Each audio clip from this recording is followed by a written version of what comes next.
सभी का एक बार फिर से मनी गेम क्लासेस में। और हम लोग सोल्यूशन को काफ़ी दूर तक खींच लाए हैं, यानी कि हम लोगों ने सोल्यूशन के लेक्चर पढ़ लिए हैं 8। और उन 8 लेक्चर में हम लोगों ने काफ़ी कुछ चीज़ें सीख ली सोल्यूशन के बारे में।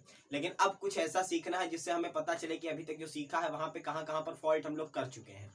मीन्स हम लोगों ने लास्ट 2 वीडियो जो हम लोगों ने पढ़े बेसिकली वो हम लोगों ने पढ़े राउल्ट्स लॉ पर। ठीक है, राउल्ट के लॉ पर पढ़े, लेकिन राउल्ट के लॉ की अपनी कुछ लिमिटेशंस थी। ठीक है, अब उन लिमिटेशंस को हमें पढ़ना है और एक बहुत अच्छा टॉपिक उठाना है जो कि अनएकेडमिक पर्पस के लिए द मोस्ट इंपॉर्टेंट टॉपिक है। यानी कि अगर सोल्यूशन से क्वेश्चन आता है तो 60 to 70% प्रोबेबिलिटीज होती हैं आपके अनएकेडमिक पेपर्स में कि क्वेश्चन यहाँ से आएगा। ठीक है, या तो राउल्ट्स लॉ पर आएगा और या फिर यहाँ से आएगा जो टॉपिक हम लोग आज क्लियर करने वाले हैं, that is ideal and non ideal solution. ठीक है तो बहुत इंटरेस्टिंग टॉपिक है। अगर आप अच्छे से पढ़ोगे तो आपको बहुत अच्छा भी लगेगा और आपका इंटरेस्ट एक बार फिर जागेगा केमिस्ट्री के अंदर। तो हम लोग अपना टाइम बिल्कुल नहीं खराब करते और शुरू करते हैं कि what are our ideal solutions. हम लोगों के आइडियल सॉल्यूशंस क्या होते हैं।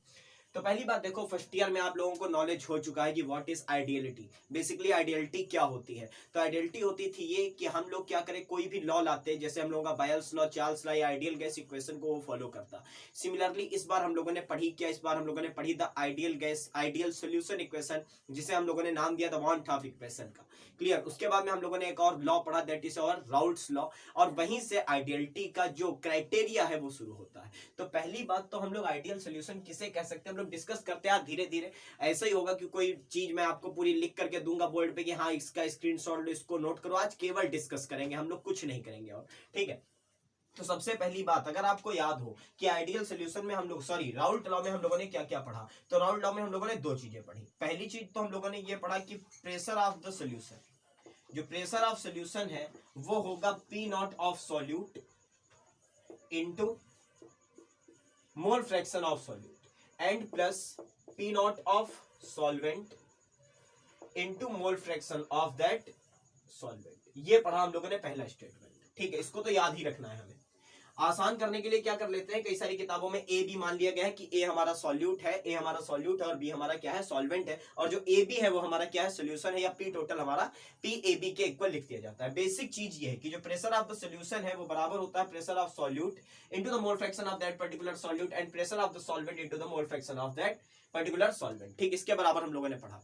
दूसरी चीज हम लोगों ने क्या पढ़ी, जब सॉलिड के फॉर्म में गए, सॉलिड हम लोगों ने नॉन वोलेटाइल चीज मिलाई, तो हम लोगों ने पढ़ा कि प्रेशर जो होगा, ठीक है, वो P minus P S upon P is equal to होगा small n upon capital N। ठीक है, ये पढ़ा हम लोगों ने। लेकिन ये किसके लिए था, ये था एक्सट्रीमली डाइल्यूट सॉल्यूशन के लिए।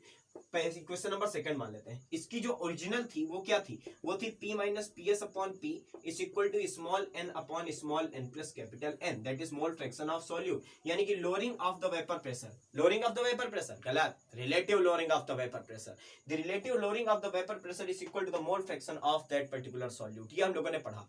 लेकिन अब आप लोग क्या, हम लोगों ने क्या किया था, इसको ये फॉर्मूला बनाने के लिए हम लोगों ने इस n को क्या कर दिया था, निगलेक्ट कर दिया था, और मान लिया था कि n is smaller than capital N। Small n के मोल जो है वो कैपिटल N के कंपैरिजन में काफी कम है। और हम लोगों ने क्या कह दिया, हम लोगों ने कह दिया कि हाँ चाहे ये लिखा जाए चाहे ये लिखा जाए, बातें हमारी क्या आ जाएंगी, लगभग सही आ जाएंगी, सेम आ जाएंगी। ठीक है, बट क्या हम लोग बिल्कुल n को बिल्कुल निगलेक्ट कर रहे थे, बिल्कुल निगलेक्ट कर रहे थे, बिल्कुल जीरो मान रखा था भाई। n प्लस n को अगर n लिख लिया तो n को क्या मान लिया, जीरो मान लिया हम लोगों ने, अप्रॉक्स जीरो मान लिया। ठीक है, लेकिन क्या ये बात सही थी पूरी तरीके से? पूरी तरीके से तो ये बात सही नहीं थी। हालांकि हम ये जरूर कह सकते थे कि अगर हमारा सोल्यूशन कैसा है, एक्सट्रीमली डाइल्यूट है। ठीक है, अभी मैं एक और टर्म आपको सिखाऊंगा, दैट इज इनफाइनाइटली डाइल्यूट। ठीक है, इनफाइनाइटली डाइल्यूट और एक्सट्रीमली डाइल्यूट जब आप सीख जाओगे तो आपको ये चीजें अच्छी लगने लगेंगी और समझ में भी आने लगेंगी। फिलहाल हम लोग समझ सकते हैं क्या, एक्सट्रीमली डाइल्यूट, बहुत ज्यादा डाइल्यूट है, तो हम लोग क्या कह सकते थे कि इस इक्वेशन को हम ये इक्वेशन बना सकते हैं। ठीक है, तो यहां से आइडियलिटी ऑफ सोल्यूशन की क्या हुई, स्टार्टिंग हुई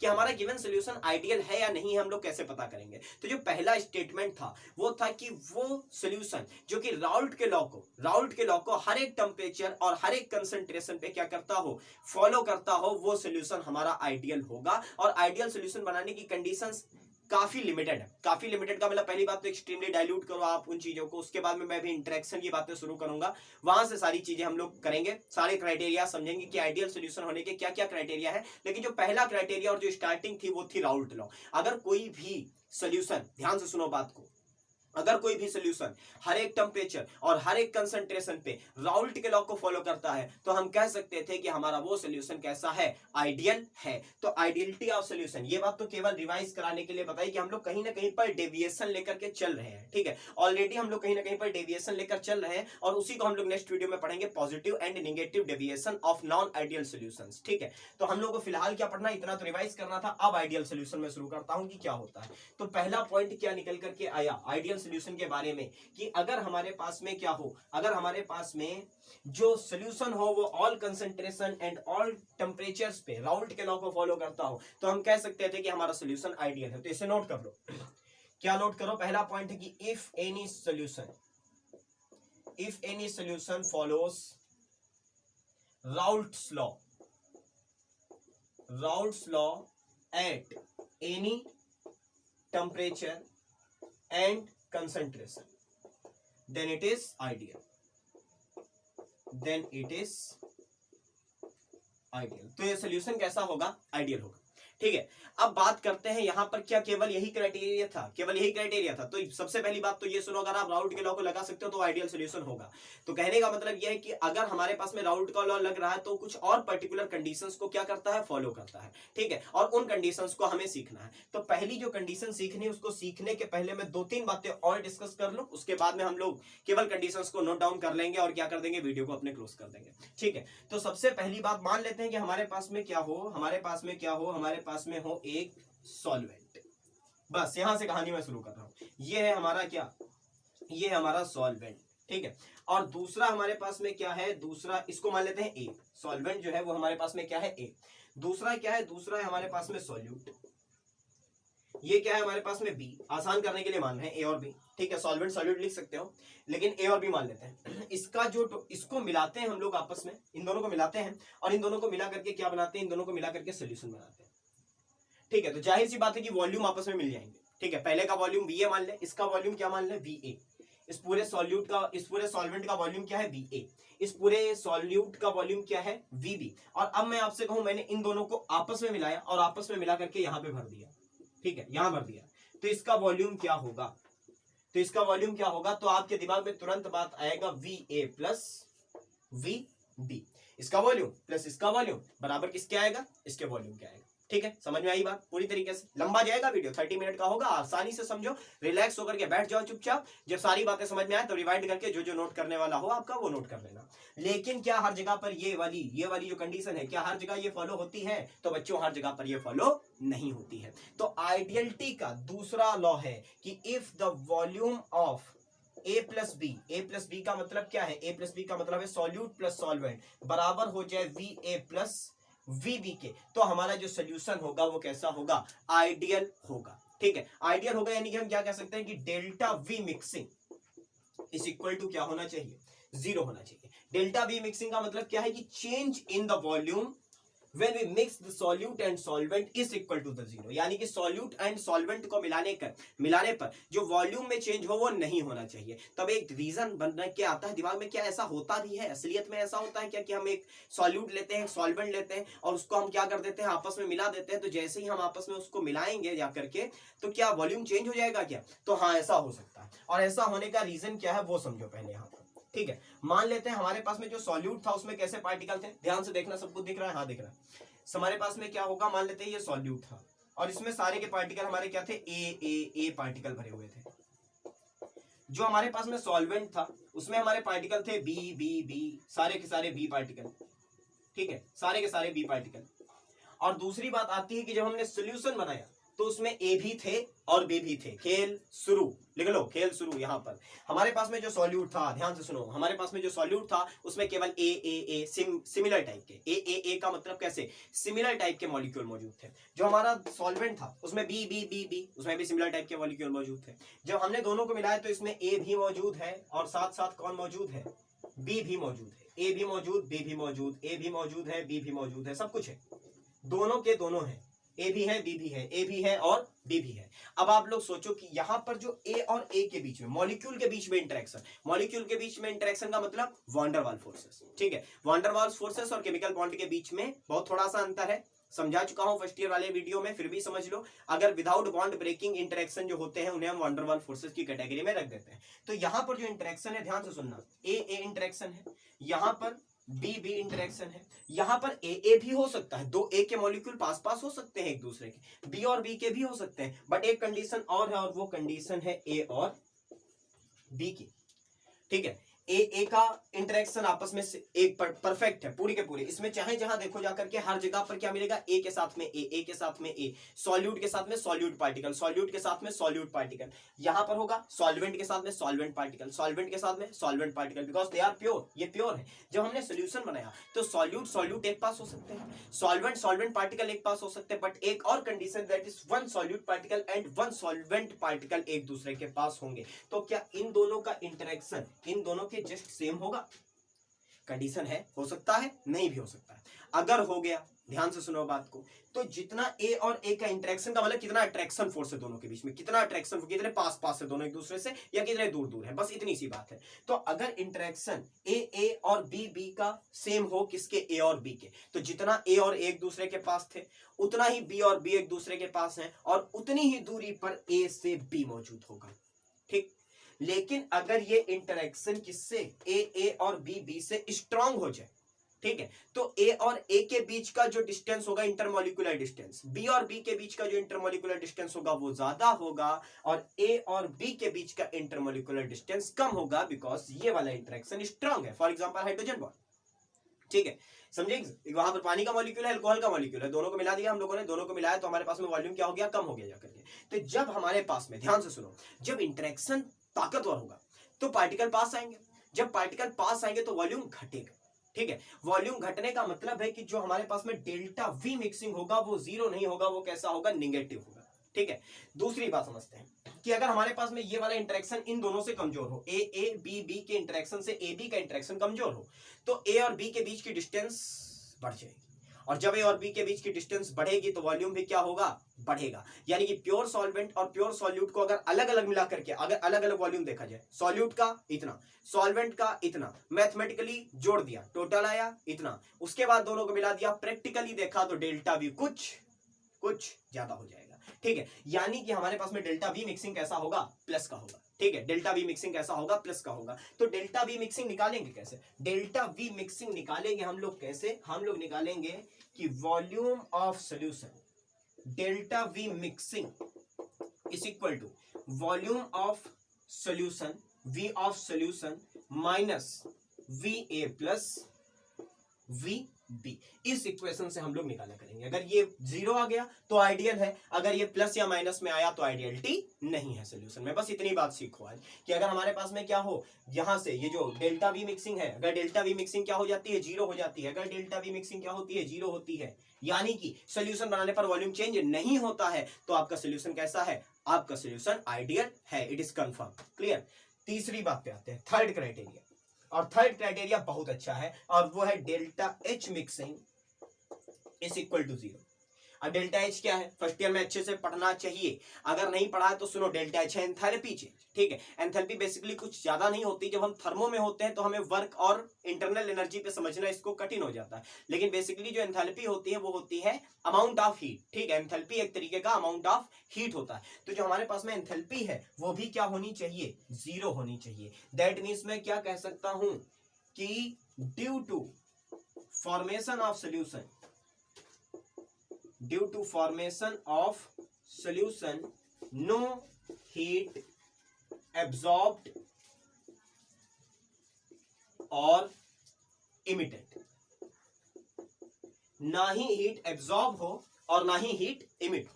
ठीक है, यानी कि हमारे पास में क्या हो, यानी कि हमारे पास में क्या हो, जो हीट हमारे, जब हम सॉल्वेंट है और सोल्यूशन क्या लें, सॉल्यूट लें, उन दोनों को मिला दें, उन दोनों को मिलाते टाइम ना तो हीट का इवोल्यूशन होना चाहिए और ना ही हीट एब्जॉर्ब होनी चाहिए। अगर ऐसा होता है तो डेल्टा एच मिक्सिंग ही क्या होगी, जीरो हो जाएगी। अगर डेल्टा एच मिक्सिंग जीरो है तो आपका जो सोल्यूशन है वो सोल्यूशन आइडियल है। क्लियर। अब यहां पर भी रीजन पढ़ लेते हैं, कितने मिनट हो गए हमारे पास में, ठीक है 14 मिनट हो गए हैं, आराम से समझेंगे, सारी चीजें बहुत प्यार से हो जाएंगी। तो डेल्टा एच मिक्सिंग जीरो कब होगी, ठीक है, डेल्टा एच मिक्सिंग जीरो कब होगी वो भी समझने के लिए हमें खेल इंटरेक्शन से ही कराना है। तो मान लेते हैं फिर से कि हमारे पास में क्या है, ए और ए के बीच में कुछ इंटरेक्शन, ये बॉन्ड नहीं है, ये मैं इंटरेक्शन को शो कर रहा हूं। ए और ए के बीच में कुछ इंटरेक्शन है, बी और बी के बीच में कुछ इंटरेक्शन है, और ए और बी के बीच में कुछ इंटरेक्शन है। अब ध्यान से समझना बात को, मैंने क्या कहा कि ये है सॉल्यूट, ये क्या है आपका सॉल्यूट, ये क्या है आपका सॉल्वेंट, ये क्या है आपका सॉल्यूशन। तो यहां पर ए और बी भी पाए जा सकते हैं, ऐसा नहीं केवल ए बी पाया जा रहा है, लेकिन ए बी भी पाया जाएगा, ये तो कंफर्म है ना। तो हमारे पास में क्या होगा, ए के बीच के इंटरेक्शन, दो मॉलिक्यूल हो, इमेजिन करो मेरे साथ, दो मॉलिक्यूल हो, गैस के दो मॉलिक्यूल हो, एक दूसरे से इंटरेक्ट हो, चिपके हुए, आपको उनको दूर करना हो, एक दूसरे से दूर भगाना हो, तो आप क्या करोगे, आप उसको अमाउंट ऑफ एनर्जी दोगे, ठीक है, आप उसे हीट दे दोगे, हीट दोगे, दोनों मॉलिक्यूल्स एनर्जी गेन करेंगे, एक दूसरे से दूर उड़ जाएंगे, यही तो होगा, ठीक है। तो अगर हमारे पास यहाँ पर केमिकल बॉन्ड तो नहीं है बट इंटरेक्शन है, और इंटरेक्शन को दूर करना है तो हमें क्या करना पड़ेगा, हमें उसे एनर्जी देनी पड़ेगी, या ये कह सकते उल्टा कह सकते हैं कि ये इंटरेक्शन एनर्जी को क्या करेगा, एब्जॉर्ब करेगा और अपने इंटरेक्शन को खत्म कर देगा, ठीक है। तो अब सोचो मेरे साथ में कि अगर हमने क्या किया, हमने इस वाले इंटरेक्शन को यहां से खत्म किया, हमने इस वाले इंटरेक्शन को यहां से खत्म किया, जब तक हम इन दोनों इंटरेक्शन को खत्म नहीं करते हैं तब तक क्या ये इंटरेक्शन बनाना पॉसिबल भी है। दो ए है, दोनों एक दूसरे से क्या है, इंटरेक्ट है, दो बी है, दो सॉल्वेंट पार्टिकल, वो भी एक दूसरे से इंटरेक्ट है, हमें कहना है कि एक सॉल्यूट पार्टिकल हो, एक सॉल्वेंट पार्टिकल हो, आपस में इंटरेक्ट कर जाए, तो क्या जब तक सॉल्वेंट और सॉल्यूट के बीच के इंटरेक्शन को हम खत्म नहीं करेंगे तब तक क्या हम ये बना सकते हैं, नहीं बना सकते। अच्छा, यहां पर हीट क्या हो रही है, इंटरेक्शन खत्म करना, इंटरेक्शन क्या करना है, खत्म करना, और जब इंटरेक्शन खत्म करना है तो हीट क्या होगी, एब्जॉर्ब होगी। तो मान लेते हैं यहां पर हीट एब्जॉर्ब हुई कितने जूल, यहां पर हो गई x जूल, ठीक है, और यहां पर क्या हुई y जूल, यहां पर x जूल एब्जॉर्ब हुई और यहां पर क्या हुई, y जूल एब्जॉर्ब हुई। यहां पर इंटरेक्शन टूट रहा है या बन रहा है, यहां पे इंटरेक्शन बन रहा है, और जब इंटरेक्शन बनेगा तो हीट क्या होगी, इमिट होगी, ठीक है, जब इंटरेक्शन बनेगा तो हीट क्या होगी, इमिट होगी, यहां पर हीट एब्जॉर्ब होगी, यहां पर हीट एब्जॉर्ब होगी, यहां पर हीट इमिट होगी। तो अगर हम कहें कि यहां पर x आई, यहां पर y आई, तो टोटल दोनों के इंटरेक्शन को तोड़ने के लिए कितनी हीट देनी पड़ी, x प्लस वाई, टोटल कितनी हीट देनी पड़ी, x प्लस वाई, सिस्टम को दी है प्लस में रखी। यहां पर भी अगर हम कहें कि क्या हो जाए, x प्लस वाई क्या हो, माइनस हो, माइनस का मतलब रिलीज हो, तो देखो अमाउंट सेम है ना, यहां पर x प्लस वाई, यहां पर x प्लस वाई, यहां पे एब्जॉर्ब हुई है, यहां पे रिलीज हुई है, जरा चेंज देखो दोनों में, minus X plus Y and plus X plus Y, it will become nothing but zero, ये क्या हो जाएगा, जीरो हो जाएगा। और अगर जीरो हो जाएगा तो हम कहेंगे कि delta H mixing is equal to zero. कहने का मतलब क्या है, कहने का मतलब है if A interaction, B B interaction and A B interaction are equal, बस इतना से कहने का मतलब है, if A interaction, B B interaction and A B interaction are equal, then amount of heat absorbed is always equal to the amount of heat release and the enthalpy change in making the solution will become zero, or we can say the delta H mixing is zero and our solution is ideal, और हमारा solution क्या होगा, ideal होगा। तो यहाँ के नीचे ये जो तीसरा क्राइटेरिया लिखा, इसके नीचे हम क्या लिख सकते हैं आइडियलिटी के लिए, इसके नीचे हम आइडियलिटी के लिए लिख सकते हैं कि जो हमारे पास में क्या होगा, तीसरा चौथा पॉइंट वो होगा interaction, interaction between A and A is equal to B and B is equal to A and B, then amount of, थोड़ा सा फॉन्ट हो सकता है छोटे हो जाए, बड़ा लिख देता हूं, भी जगह है, amount of heat absorbed is equal to amount of heat released, clear, जितनी हीट एब्जॉर्ब होगी उतनी ही हीट रिलीज होगी, और अगर amount of heat absorb is equal to amount of heat released है तो हम कह सकते हैं कि डेल्टा एच मिक्सिंग क्या है, जीरो है, सॉल्यूशन को बनाने पर एंथैल्पी चेंज जीरो है, और हमारा सॉल्यूशन कैसा है, और हमारा सॉल्यूशन आइडियल है, ठीक है। तो ये बातें हो गई, ये क्राइटेरिया हुए, कितने क्राइटेरिया हुए, 4 क्राइटेरिया हुए, किसके लिए, 4 क्राइटेरिया हो गए, किसके लिए, आइडियल सॉल्यूशन के लिए। पहला कि राउट लॉ को फॉलो करें हर एक टेम्परेचर पर, हर एक कंसंट्रेशन पर, ठीक है। दूसरी बात क्या हो गई, VAB यानी कि डेल्टा वी मिक्सिंग क्या होना चाहिए, जीरो होना चाहिए, यानी कि सॉल्यूट और सॉल्वेंट पार्टिकल का अलग अलग आप देख लो वॉल्यूम, उनको क्या कर लो, ऐड कर लो, उसके बाद भी आप सोल्यूशन बनाओ, सोल्यूशन का वॉल्यूम चेक करो, दोनों में कोई चेंज नहीं होना चाहिए। अगर दोनों बराबर है तो हमारा सोल्यूशन आइडियल है, अगर फर्क है तो सोल्यूशन नॉन आइडियल है। अब पॉजिटिव डेविएशन दिखाएगा या नेगेटिव डेविएशन दिखाएगा, ये डिपेंड करेगा दिस इंटरेक्शन पे, जिसकी बात हम लोग इस वीडियो में नहीं करेंगे, बहुत ज्यादा टफ हो जाएगा, हम लोग अगले वीडियो में करेंगे बैठ करके, ठीक है। तीसरा क्राइटेरिया क्या निकला, delta H mixing is equal to 0, यानी कि ना तो सोल्यूशन बनाने के दौरान ना तो हीट रिलीज होनी चाहिए ना ही हीट एब्जॉर्ब होनी चाहिए, जबकि ऐसा पॉसिबल नहीं है कि हीट ना रिलीज हो ना एब्जॉर्ब हो। जब इंटरेक्शन तोड़ेंगे तो हीट एब्जॉर्ब होगी, जब इंटरेक्शन बनेगा तब हीट रिलीज होगी। तो हम दूसरी बात क्या कह सकते हैं कि the amount of heat which is absorb in the amount of heat which is absorb in the breaking of this interaction is always equal to the formation of interaction. जो हमारे पास में क्या हो, जो हमारे पास में इंटरेक्शन हो सॉल्यूट और सॉल्वेंट पार्टिकल का, उनके इंटरेक्शन को तोड़ने के लिए जितने अमाउंट ऑफ हीट की जरूरत हो, जब हमारा इंटरेक्शन बने सॉल्वेंट और सॉल्यूट का, उतनी ही हीट रिलीज हो जाए। तो अगर ऐसा हो जाएगा तो हमारे पास क्या होगा, डेल्टा एच मिक्सिंग हमेशा 0 आएगा और सोल्यूशन क्या होगा, आइडियल होगा। और इस वॉल्यूम वाले पॉइंट और इस डेल्टा एच मिक्सिंग वाले पॉइंट की जो बैकबोन है वो है interaction between AA is equal to BB is equal to AB, जहां पर हम किसी एक को सॉल्यूट मान सकते हैं और किसी एक को क्या मान सकते हैं, सॉल्वेंट भी मान सकते हैं, ठीक है। तो ये ऑल अबाउट है criteria of ideality of any solution. अब यहां पर अगर अनएकेडमिक पर्पस पे जाओ, ठीक है, तो दो चीजें और बचती हैं, मैं उनको भी यहीं पर क्लियर कर दूं, उसके बाद में हम लोग इस वीडियो को क्या कर दें, खत्म कर दें। तो जो अगली चीज बचती है कि अगर हम लोग बात करें 5th पॉइंट की, what is your delta S, entropy change क्या होगा, प्लस होगा या माइनस होगा। तो what is entropy, randomness, randomness of energy, ठीक है, रेंडमनेस कह लो बस, सीधी बात रेंडमनेस। कुछ नहीं आता है और आसान पे जाओ। सोल्यूशन को बनाना स्पॉन्टेनियस प्रोसेस है या नॉन स्पॉन्टेनियस प्रोसेस है। हम लोगों ने सॉल्यूट लिया, सॉल्वेंट लिया, मिलाया, अपने आप बन गया सोल्यूशन। अगर अपने आप बना है तो स्पॉन्टेनिटी, और अगर स्पॉन्टेनिटी है तो 100% delta S is greater than your 0। वैसे भी मॉलिक्यूल बढ़ रहे हैं, और मॉलिक्यूल बढ़ रहे हैं तो रेंडमनेस बढ़ रही है, रेंडमनेस बढ़ रही है तो एंट्रोपी भी क्या हो रही है, बढ़ ही रही है, यानी कि डेल्टा एस तो 0 ही होगा, चाहे आइडियल हो चाहे नॉन आइडियल हो, डजंट मैटर। सोल्यूशन बनाएंगे, स्पॉन्टेनियस प्रोसेस है, स्पॉन्टेनियस प्रोसेस में एंट्रोपी चेंज हमेशा क्या होता है, 0 से ज्यादा ही होता है।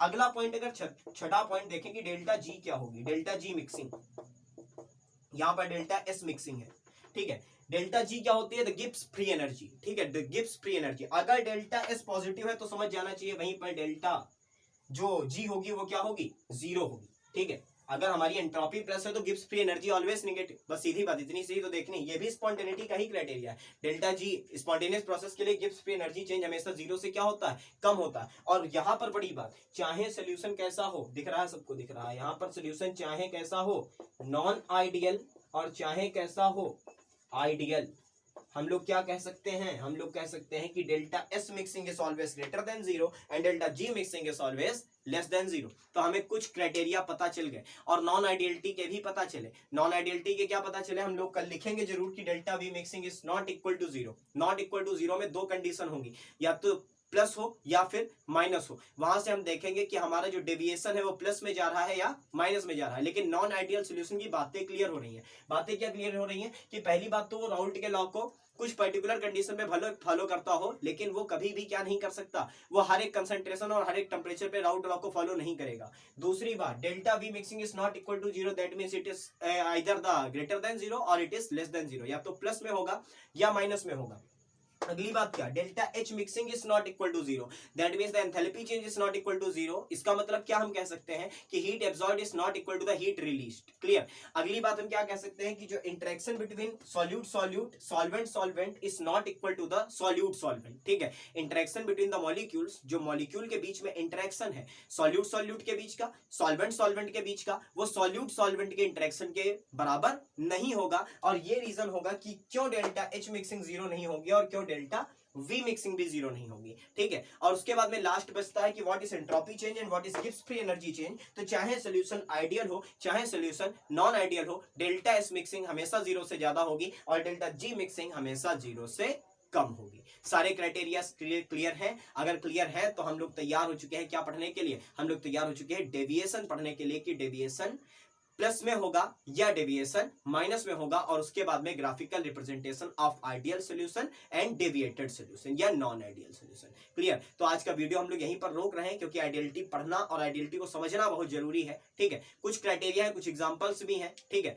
यहाँ पर एक पॉइंट मैंने और नहीं लिखा, पांचवा पॉइंट, वो और कह सकते हो कि आइडियल सॉल्यूशन में जो सॉल्यूट क्वांटिटी होती है वो काफी कम ली जाती है। ठीक है, वो राउल्ट के लॉ से भी क्लियर होता है कि जो सॉल्यूट है उसका अमाउंट काफी कम लिया जाए तो आइडियल की तरीके से बिहेवियर दिखाएगा जाकर के। अगर हम लोग बहुत ज्यादा बढ़ा देंगे तो भले ही वो एग्जांपल आइडियलिटी के हो, भले ही वहां पर इंटरेक्शन एक जैसा हो रहा हो, ठीक है, लेकिन फिर भी अगर हम लोग अमाउंट को काफी ज्यादा कर देंगे तो अमाउंट काफी ज्यादा करने पर जो हमारे पास में आइडियलिटी होगी वो खो जाएगी। ठीक है, वो डिसअपेयर हो जाएगी। तो यहाँ पर एक पॉइंट आप लोग और लिख सकते हो, जगह नहीं बची, लेकिन हाँ ये लिख सकते हो, amount of solute should be extremely less. ठीक है, जो अमाउंट ऑफ सॉल्यूट हो वो एक्सट्रीमली लेस होना चाहिए as compare to the amount of your solvent. Clear? तो यहीं पर हम लोग इस वीडियो को यहीं पर क्लोज कर रहे हैं। नेक्स्ट वीडियो हम लोग किस पर पढ़ेंगे? नेक्स्ट वीडियो पढ़ेंगे हम लोग नॉन आइडियल सॉल्यूशन पर एंड उनके ग्राफिकल रिप्रेजेंटेशन पे। तो आज का वीडियो छोटा है, कल का वीडियो बड़ा होगा, रेडी रहिएगा, क्योंकि उसके बाद में जो सैटरडे संडे होगा वहां पर शायद मैं आपको क्या कराऊं, क्वेश्चंस कराऊं, मैं आपको कोर्स आगे ना बढ़ाता हुआ मिलूं। ठीक है, अगर वीडियो सही लग रहा है तो चैनल को तुरंत सब्सक्राइब कर दो, वीडियोस को लाइक करते रहा करो, नीचे जो जो चीजें समझ में ना आए उसके लिए कमेंट करो।